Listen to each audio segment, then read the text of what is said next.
தவறுகளை விமர்சிப்பதோ, தவறுகளை சுட்டிக்காட்டுவதோ, தவறுகளுக்காக எதிர்த்து நின்று குரல் போராட்டம் பண்ணணும்.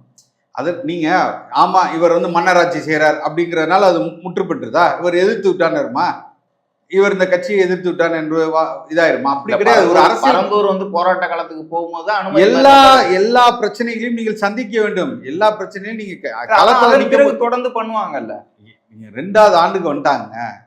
கட்சி வந்து தேர்தலை 2 ஆண்டு தான் சார் ஆகுது. ஒரு நாம் தமிழர் கட்சி 15 ஆண்டுகால கட்சி.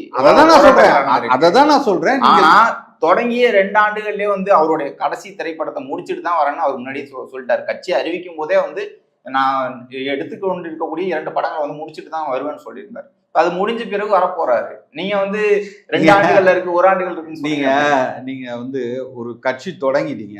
தொடங்கினதுக்கு அப்புறம் இருங்க கொஞ்ச நாள் பிரேக் விடுங்க, நான் ஒரு முக்கியமான வேலையா இருக்கு போயிட்டு வரேன், போருக்கு வந்து இறங்கி நின்றுட்டு எல்லாரும் வெயிட் பண்ணுங்க. ஒவ்வொரு கால சூழல் இருக்கும்ல. தமிழக கட்சி சீமான் அவர்கள் ரசிகரா